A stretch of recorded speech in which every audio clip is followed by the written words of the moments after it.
যত্ন এমন একটা জিনিস যেটা আমাদের জীবন আর আমাদের জীবনের সাথে মিশে থাকা প্রত্যেকটা জিনিসকে আরও সুন্দর করে তোলে। হ্যাঁ, পৃথিবীতে মানুষের মধ্যে যতগুলো ভালো গুণ আছে তার মধ্যে অন্যতম হলো যত্নশীলতা। সঠিক যত্ন আর ভালোবাসাই বদলে দিতে পারে একটা অগোছালো মানুষের জীবন আর অগোছালো এই প্রকৃতিকে। আমাদের উচিত প্রকৃতির প্রতি সহানুভূতিশীল হওয়া, প্রকৃতির সঠিক যত্ন নেওয়া। হ্যাঁ, আমরা যদি প্রকৃতির সঠিক যত্ন নেই তাহলে সেটা আল্লাহর রহমতে একদিন মন ভরে তার প্রতিদান দেবে। আসসালামু আলাইকুম, মিজি এগ্রোতে আপনাদের সবাইকে স্বাগতম। আশা করছি সবাই ভালো আছেন। আলহামদুলিল্লাহ, আমিও ভালো আছি। তো ওই দিন মিজি এগ্রোর পক্ষ থেকে আপনাদের জন্য একটা ব্রেকিং নিউজ ছিল যে কলার বাগান করে কোটিপতি হলো চাঁদপুরের ছেলে সায়েম। হ্যাঁ, তো এই ব্রেকিং নিউজটার আজকে হচ্ছে বিস্তারিত। আর কিভাবে আমি কোটিপতি হলাম, কেন কোটিপতি হলাম কলার বাগান করে, সেটা নিয়ে টুকটাক আলোচনা করব। আর এইখানে হচ্ছে তার প্রথম নমুনা যে আমি কোটিপতি হলাম। এই একটা কলার কাঁদি, যেটাতে একদম গুনে গুনে 8 থেকে 10টা কলা, বাকিগুলো দেখাচ্ছি।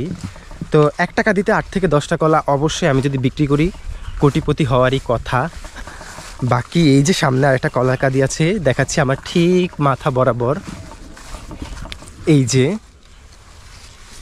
তো এই কলার কাঁদিতে এক একটা কলা এতটাই বড় বড় যে 4-5টা কলা এক জায়গা করলে একটা কলার সমান হবে। হ্যাঁ, এটা যখন আমি বাজারজাত করব আমি কোটিপতি হব, ঠিক না? এইখানে আরেকটা কলার কাঁদি আছে, এটা হচ্ছে গিয়ে সবজি কলা বলে এটাকে। এখানে 8-10টা থেকে একটু বেশি হবে। হ্যাঁ, এখানে আরও ভালো দাম পাবো।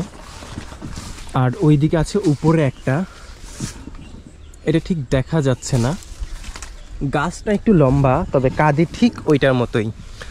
তো এই যে আমি বলতেছি যে ব্রেকিং নিউজ, কলা চাষ করে বা কলার বাগান করে কোটিপতি হলো চাঁদপুরের ছেলে, এইটা মূলত আমি বিদ্রূপ করে বলতেছি।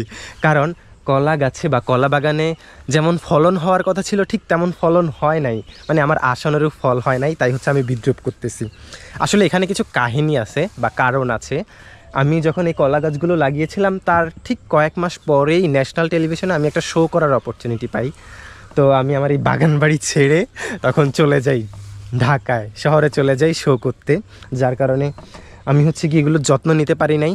আর এখন এগুলো এক একটা কাঁদি এমনভাবে বের করতেছে যে আমি তো পুরাই একদম অবাক। এগুলো বাজারজাত করলে বা বিক্রি করলে আমি একদম লাখে লাখপতি, কোটিতে কোটিপতি। তাই হচ্ছে এই ব্রেকিং নিউজ। আসলে যত্ন এমন একটা জিনিস যেটা আমাদের জীবন আর আমাদের জীবনের সাথে মিশে থাকা প্রত্যেকটা জিনিসকে আরও সুন্দর করে তোলে।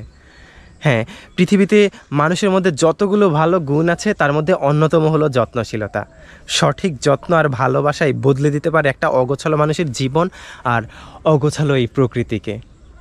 আমাদের উচিত প্রকৃতির প্রতি সহানুভূতিশীল হওয়া, প্রকৃতির সঠিক যত্ন নেওয়া। হ্যাঁ, আমরা যদি প্রকৃতির সঠিক যত্ন নেই তাহলে সেটা আল্লাহর রহমতে একদিন মন ভরে তার প্রতিদান দেবে। তাই আমাদের উচিত প্রকৃতির প্রতি যত্নশীল হওয়া। আমাদের উচিত নিজের মনেরও যত্ন নেওয়া আমাদের আশেপাশে থাকা প্রত্যেকটা মানুষের এবং প্রত্যেকটা জিনিসের, যেটা আমরা করতে পছন্দ করি, যাকে আমরা ভালোবাসি এবং যেখানে আমরা মানসিক প্রশান্তি পাই। তাহলেই হয়তো এইভাবে একদিন যত্নশীলতার মাধ্যমে পুরো দুনিয়াটা বদলে যাবে। তাই আমাদের উচিত যত্নশীল হওয়া। আজকে এই পর্যন্তই, দেখা হবে অন্য কোনো দিন অন্য কোনো ভিডিওতে। সেই পর্যন্ত ভালো থাকবেন, সুস্থ থাকবেন আর অবশ্যই চেষ্টা করবেন যত্নশীল হওয়ার।